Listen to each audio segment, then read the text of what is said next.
মানুহে অৰূপ কুমাৰ দে এটা ফটো মস্ত ফটোৱা BTCত এটা ফটো আছে এইটো কি ফকিৰা গামৰ মানুহজন মাজে মাজে মিয়া মিয়া কৰে মাজে মাজে মুছলমান কৰে কেতিয়াবা মুছলমানৰ মাটি দখল কৰিবলৈ মানে লাগি যায় আৰু কেতিয়াবা তেওঁৰ স্ক্ৰীনশ্বট ভাইৰেল হয় আৰু শেহতীয়াকৈ আমৰাও বাংলাদেশী তোমৰাও বাংলাদেশী মই বিজেপিৰ অসম প্ৰদেশ কংগ্ৰেছ অসম প্ৰদেশৰ সভাপতি বিজেপিৰ অসম প্ৰদেশৰ সভাপতি ডাঙৰীয়াক সুধিছোঁ তেওঁ নিজে স্বীকাৰ কৰিছে যে বাংলাদেশী বুলি তেওঁ যদি বাংলাদেশী তেওঁ সদস্যপদ কেনেকৈ পালে বিজেপিৰ হয়ে বাংলাদেশী মানুহে এজনে কেনেকৈ ইয়াত মানে বাংলাদেশীৰ তেওঁ MC EM হ'বলৈ পালে বিজেপিৰ সদস্যপদ পালে বৰ আচৰিত কথা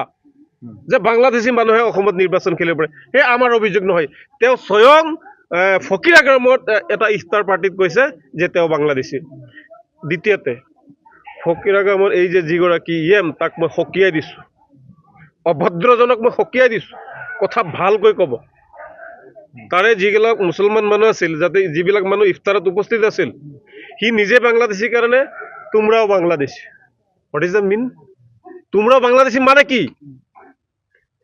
মই কৈছোঁ তেওঁলোক বাংলাদেশী নহয় they are totally Indian citizen তেওঁৰ কোনো ৰাইট নাই পূৰ্বতে মুছলমানসকলক বহুত জ্বলাই আহিছে মানুহজনে বহুত বিৰোধ কৰি আহিছে আৰু এতিয়া নিৰ্বাচন আহিছে ভৰিত দবলৈ গৈছে মই মুছলমানসকলক কওঁ মুছলমানসকলে অতীত পাহৰি যাব নালাগে এইগৰাকী মানুহৰ হিষ্ট্ৰী পাহৰি যাব নালাগে হিষ্ট্ৰী পাহৰি গ'লে আমাৰ বেয়া হ'ব মুছলমান অঞ্চলত তেওঁৰ প্ৰৱেশ নিষেধ কৰিছোঁ আৰু তেওঁৰ কোনো ইফতাৰ মুছলমানে গ্ৰহণ কৰিব নালাগে আমি দিনটো আল্লাহৰ কাৰণে ৰোজা ৰাখোঁ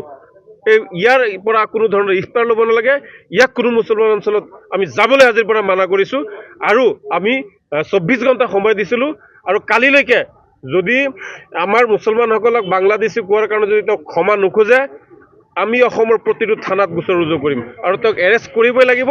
বিজেপি হলে যাতে হাৰি নাযায় অসমৰ বাবে যে অপৰাধীৰ বাবে যে প্ৰতিজন অপৰাধীৰ যে আইন এটাই এয়া কিন্তু আমি চাম ডক্টৰ হিমন্ত বিশ্ব শৰ্মা আৰু বৰ্তমান DGP ডাঙৰীয়াৰ পৰা আমি সেইটোৱে আশা কৰিম যে ধনী দুখীয়া হিন্দু মুছলমানৰ বাবে আপুনি পৃথক পৃথক আইন যাতে সৃষ্টি নকৰে পৃথক পৃথক BNS ধাৰাবোৰ যাতে নলগায় তেওঁ নিজে স্বীকাৰ কৰিছে বাংলাদেশী আৰু এই বিষয়টো অসমৰ জনতাই কিন্তু চাই আছে কিন্তু আমি দেখিবলৈ পাইছোঁ উজনিৰ পৰা নামনিলৈ কিছুমান দল সংগঠনে যেতিয়া মিয়া মুছলমানে কেতিয়াবা কিবা কৰে তেওঁলোকে মানে অন্যতম সংগ্ৰামী নেতা হিচাপে ওলাই আহে গা যেন ছটপটাই থাকে মানে গোটেই ফেচবুকটো সামাজিক মাধ্যমটো যেন গোন্ধাই থাকে এতিয়া কিয় এজন ভাৰতবৰ্ষৰ এজন সংবিধানৰ দ্বাৰা পৰিচালিত এটা সৰ্ববৃহৎ মানে ৰাষ্ট্ৰৰ এটা BTC কাউন্সিলৰ এজন EM হৈ আছে আৰু তেওঁ হেনো নিজে স্বীকাৰ কৰিছে বাংলাদেশী আৰু তাক ৰক্ষণাবেক্ষণ কোনে দি আছে এই বিজেপি চৰকাৰৰ দ্বাৰা নিৰ্বাচিত এই গৃহ বিভাগে গতিকে ৰাইজে আমি কিন্তু লক্ষ্য কৰি আছোঁ